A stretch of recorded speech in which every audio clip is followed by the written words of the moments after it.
बौद्ध धर्म की शिक्षा।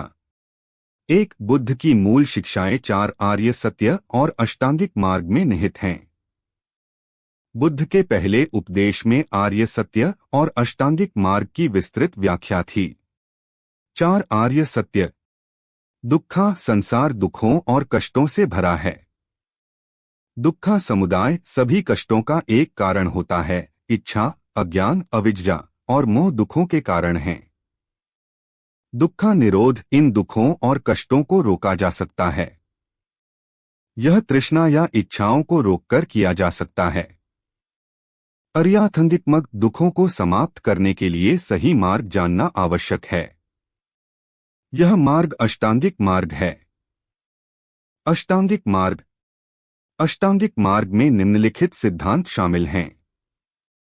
सही समझ, अंधविश्वास और भ्रम से मुक्त। सही विचार, बुद्धिमान ईमानदार व्यक्ति के उच्च और योग्य। सही भाषण, जो हमेशा सच बोलने पर जोर देना चाहता है। सही कार्रवाई, जिसे निस्वार्थ क्रिया समझा जाता है। सही आजीविका, यह निर्देश देता है कि मनुष्य को ईमानदारी से जीना चाहिए। सही प्रयास, आत्म प्रशिक्षण में और आत्मनियंत्रण में।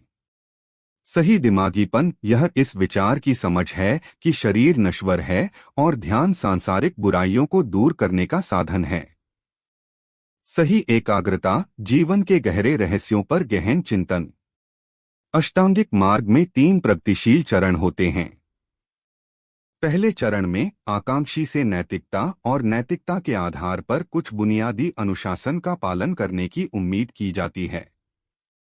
इस अवस्था को नैतिकता या शीला कहते हैं। दूसरे चरण में उसे मानसिक प्रशिक्षण का एक कोर्स करना होता है।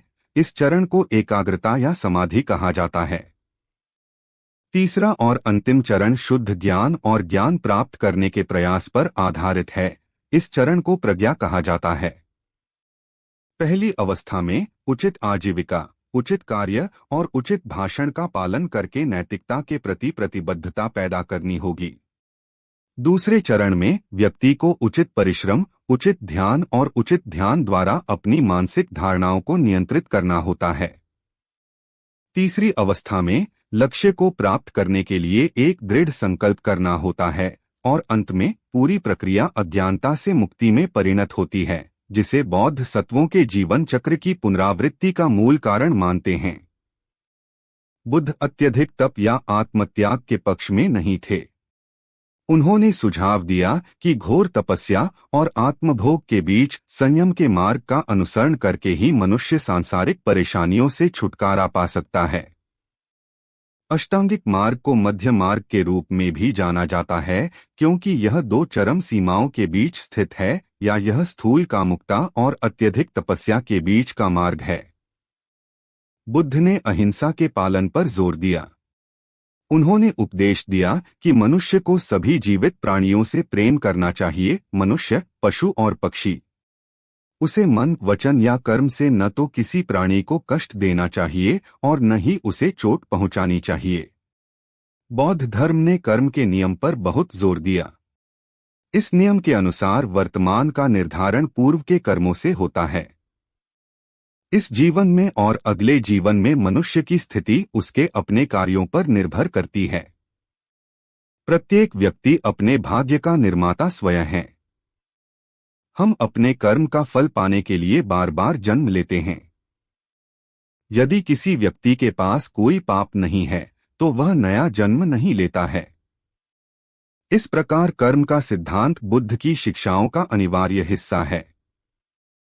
बुद्ध को अज्ञेयवादी कहा जा सकता है, क्योंकि वे ईश्वर के अस्तित्व को न तो स्वीकार करते हैं और न ही अस्वीकार करते हैं। उन्होंने ईश्वर या आत्मा की प्रकृति के बारे में किसी भी सैद्धांतिक चर्चा में शामिल होने से इनकार कर दिया। उसके लिए व्यक्ति और उसके कार्य अधिक महत्वपूर्ण थे। बुद्ध ने मोक्ष प्राप्ति के लिए वैदिक संस्कारों और कर्मकांडों के महत्व को स्वीकार नहीं किया। उन्होंने ब्राह्मणों की श्रेष्ठता को पहचानने से भी इनकार कर दिया। उन्होंने सुझाव दिया कि समाज दैवीय उत्पत्ति के बजाय मनुष्यों की रचना है।